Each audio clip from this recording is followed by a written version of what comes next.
Ashwin team ಇಂಡಿಯಾದ off spinner, match winner, record breaker. ಆದ್ರೆ ಇನ್ಮುಂದೆ ಈ ಲೆಜೆಂಡರಿ ಪ್ಲೇಯರ್ ಕ್ರಿಕೆಟ್ ಅಂಗಳಕ್ಕಿಳಿಯಲ್ಲ. ಟೀಮ್ ಇಂಡಿಯಾ ಪರ ವೈಟ್ ಜೆರ್ಸಿಯನ್ನು ಹಾಕಲ್ಲ. ಹೌದು, ರವಿಚಂದ್ರನ್ ಅಶ್ವಿನ್ ಎಲ್ಲಾ ಮಾದರಿಯ ಅಂತಾರಾಷ್ಟ್ರೀಯ ಕ್ರಿಕೆಟ್ಗೆ ನಿವೃತ್ತಿ ಘೋಷಣೆ ಮಾಡಿದ್ದಾರೆ. ಬಾರ್ಡರ್ ಗವಾಸ್ಕರ್ ಟೆಸ್ಟ್ ಮುಕ್ತಾಯದ ಬೆನ್ನಲ್ಲೇ ರೋಹಿತ್ ಜೊತೆ ಪ್ರೆಸ್ ಕಾನ್ಫರೆನ್ಸ್ಗೆ ಎಂಟ್ರಿ ನೀಡಿದ್ರು. ಎಲ್ಲರಿಗೂ ಹಾಯ್ ಹೇಳಿ ಅಶ್ವಿನ್ ಇದು ನನ್ನ ಕೊನೆಯ ದಿನ ಅಂತ ನಿವೃತ್ತಿ ಘೋಷಣೆ ಮಾಡಿಬಿಟ್ರು. ಅಂತಾರಾಷ್ಟ್ರೀಯ ಎಲ್ಲಾ ಸ್ವರೂಪಗಳಲ್ಲಿ ಭಾರತೀಯ ಕ್ರಿಕೆಟಿಗನಾಗಿ ಇದು ನನ್ನ ಕೊನೆಯ ವರ್ಷ. ಕ್ರಿಕೆಟಿಗನಾಗಿ ನನ್ನಲ್ಲಿ ಸ್ವಲ್ಪ ಕ್ರಿಕೆಟ್ ಉಳಿದಿದೆ ಅಂತ ಭಾವಿಸ್ತೇನೆ. ಅದನ್ನ ಕ್ಲಬ್ ಕ್ರಿಕೆಟ್ನಲ್ಲಿ ಪ್ರದರ್ಶಿಸೋಕೆ ಬಯಸ್ತೇನೆ. ಇದು ನನಗೆ ಕೊನೆ ದಿನ. ನಾನು ಬಹಳಷ್ಟು ಖುಷಿಯ ಕ್ಷಣಗಳನ್ನ ಹೊಂದಿದ್ದೇನೆ. ಜೀನಿ ಪರಿದನ್ water super market, hotel, restaurant ಹಾಗೂ ನಿಮ್ಮ ಮನೆಯ ಯಾವುದೇ ಶುಭ ಸಮಾರಂಭಗಳಿಗೆ ಜೀನಿ ಮಿನರಲ್ ವಾಟರ್ ಸರಬರಾಜು ಮಾಡಲಾಗುತ್ತೆ. ರೋಹಿತ್ ಶರ್ಮಾ ತಂಡದ ಅನೇಕ ಸಹ ಆಟಗಾರರೊಂದಿಗೆ ಸಾಕಷ್ಟು ಸವಿ ನೆನಪುಗಳನ್ನ ಸವಿದಿದ್ದೇನೆ. ಕೆಲವು ವರ್ಷಗಳಿಂದ ಅನೇಕ ಆಟಗಾರರು ನಿವೃತ್ತಿ ಹೊಂದಿದ್ದಾರೆ. ಅವರೊಂದಿಗೂ ಅನೇಕ ನೆನಪುಗಳಿವೆ. ನಾನು ಈ ಮಟ್ಟದಲ್ಲಿ ಆಡಿರೋದಕ್ಕೆ ಖಂಡಿತವಾಗಿ ಅನೇಕರಿಗೆ ಧನ್ಯವಾದಗಳನ್ನ ಹೇಳಬೇಕಾಗಿದೆ.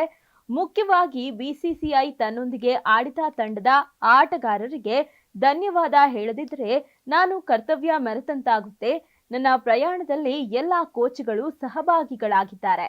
ಮೋಸ್ಟ್ ಇಂಪಾರ್ಟೆಂಟ್ ಆಗಿ ರೋಹಿತ್, ವಿರಾಟ್, ಅಜಿಂಕ್ಯ, ಪೂಜಾರ ನಾನು ಹೆಚ್ಚು ವಿಕೆಟ್ ಪಡೆಯೋಕೆ ನೆರವಾಗಿದ್ದಾರೆ ಎನ್ನುತ್ತಾ ಅಶ್ವಿನ್ ಭಾವುಕರಾದ್ರು.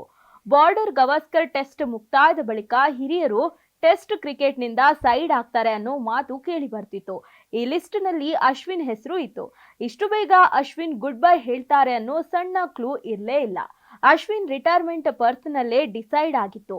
ರೋಹಿತ್ ಟೀಮ್ ಇಂಡಿಯಾಗೆ ಸೇರ್ಕೊಂಡ ಬೆನ್ನಲ್ಲೇ ಅಶ್ವಿನ್ ನಿವೃತ್ತಿ ವಿಚಾರ ಕಿವಿಗೆ ಬಿದ್ದಿತ್ತು.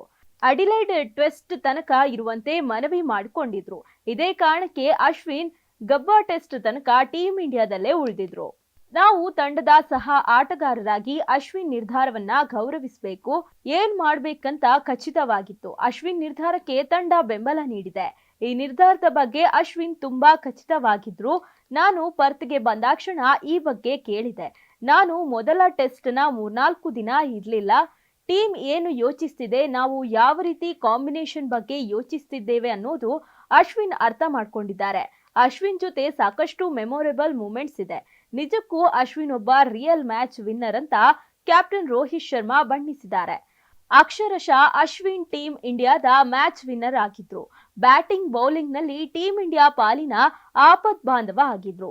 2010ರಲ್ಲಿ ಧೋನಿ ನಾಯಕತ್ವದಲ್ಲಿ ಏಕದಿನ ತಂಡಕ್ಕೆ ಎಂಟ್ರಿ ನೀಡಿದ ಅಶ್ವಿನ್ ಅಂದಿನಿಂದ ಹಿಂದಿನ ತನಕ ಹಿಂತಿರುಗಿ ನೋಡಿದ್ದೇ ಇಲ್ಲ.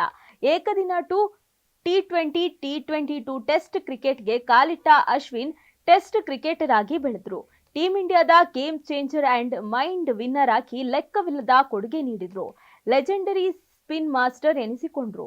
ಟೀಮ್ ಇಂಡಿಯಾ ಪರ 3 ಫಾರ್ಮೆಟ್ನಿಂದ 287 ಪಂದ್ಯಗಳಿಂದ 765 ವಿಕೆಟ್ ಬೇಟೆಯಾಡಿರುವ ಅಶ್ವಿನ್ 4394 ರನ್ ಅನ್ನ ಗಳಿಸಿದ್ದಾರೆ. 6 ಶತಕ, 15 ಅರ್ಧ ಶತಕಗಳನ್ನ ದಾಖಲಿಸಿದ್ದಾರೆ.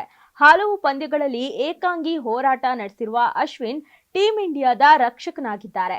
ಟ್ರೂ ಫೈಟರ್ ಆಗಿದ್ದಾರೆ. ಇದರ ಹೊರತಾಗಿಯೂ ಅಶ್ವಿನ್ ಟೀಮ್ ಇಂಡಿಯಾಗೆ ದಿಢೀರ್ ಗುಡ್ ಬೈ ಹೇಳಿರುವುದು ಕ್ರಿಕೆಟ್ ಅಭಿಮಾನಿಗಳಲ್ಲಿ ಅಚ್ಚರಿಯ ಜೊತೆಗೆ ಹಲವು ಅನುಮಾನಗಳಿಗೆ ದಾರಿ ಮಾಡಿಕೊಟ್ಟಿದೆ.